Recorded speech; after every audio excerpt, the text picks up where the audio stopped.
Hey guys, good evening. Just gonna do my drive home, and while I have you, we'll talk the markets. I know everyone's ready to put Trump in a vice and tell you that because of Trump's tariffs and the uncertainty of the macro environment that we're in, that's the reason why the market's down, and it's completely false. I have to combat this daily, whether it be on Twitter in person or on YouTube. People like to just say what they think rather than what they should know. And I'll give you this example. I remember 2019. I remember companies positioning themselves for bankruptcy because you're about to hit the top, and then something catastrophic happened, like COVID. But what's going to happen this time? I don't know. I don't know what could happen. I don't know the script, but I do know this. I'm prepared this time. I'm prepared for the right investments at the right time, at the right price, right quantity, the right condition. Those are the 6 rights of purchasing stocks, if you guys understand. You literally will find what you're looking for. And right now, I found GameStop. I shop and I own this company that I respect. I respect the leadership. I know what they're doing. And I've been watching, like Dick's Sporting Goods today gave out guidance on the downtrend. Everyone gave out guidance on the downtrend, right? Like everyone that's been coming out with earnings. Kohl's is the same way, Macy's, and then Walmart, all the big boys, and even other retail companies that are factoring in raises, talking about it's going to cost more to staff, and the SG&A is going to go up. Oh, okay, and how are you going to offset these margins of tariffs? I don't think tariffs are the issue. I really don't. Not for the consumer. Not initially. The fears that are being put out there by people about tariffs and how Trump is erratic with tariffs, those might be leveraging tools that he uses, whatever it may be. I mean, I know he went from 25 to 50% on Canada. Then they're all telling us, the first week of April, and it's just not coincidental.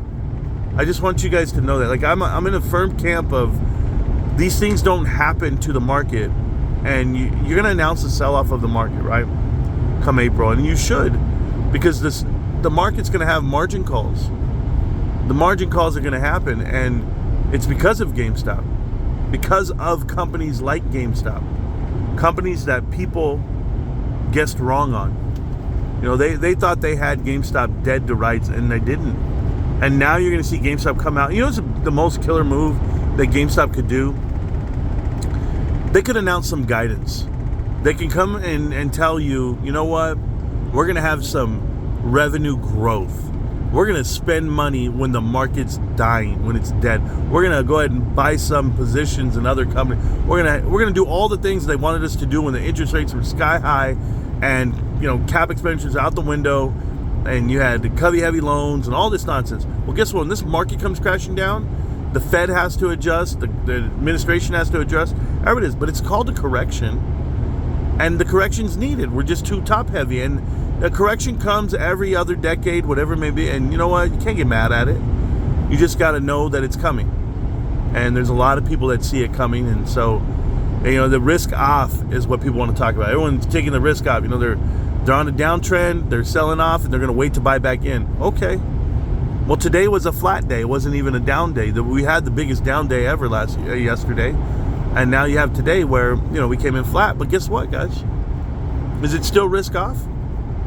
It's still people trying, because 2-3 weeks ago, the market was an all-time high, and I could hedge my position with a couple of choice puts.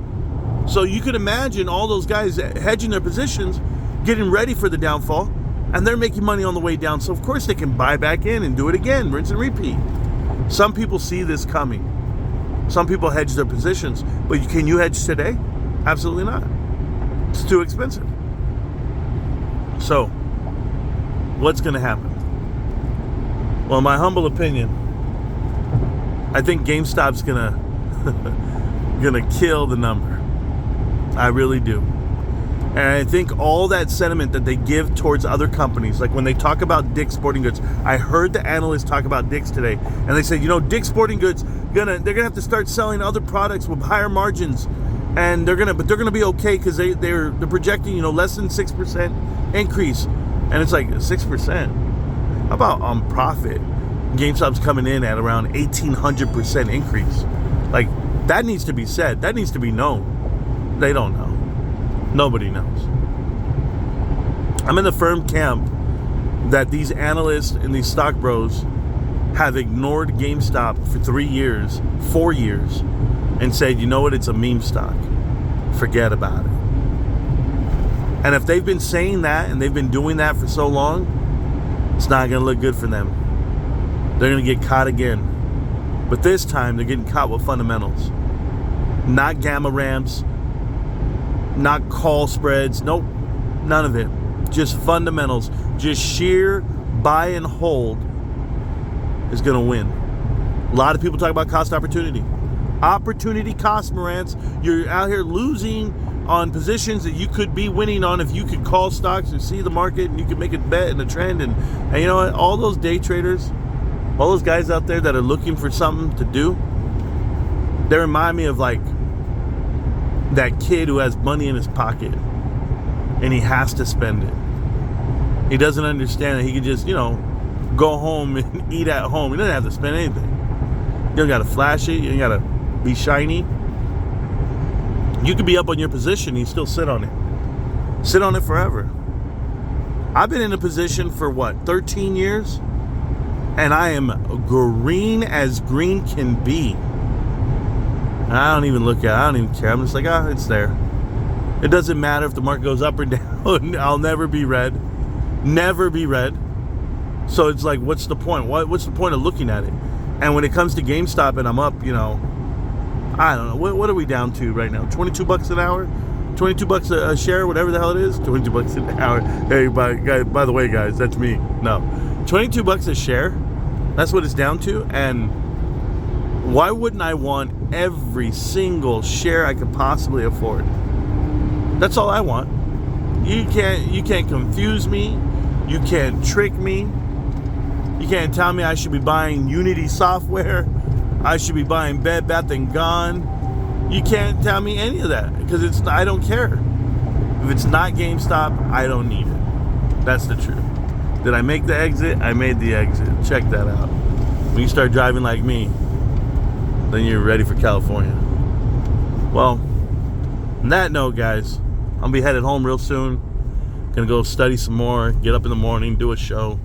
I just want to tell you guys I respect you, I love you. I think about you guys all the time. Because you know what?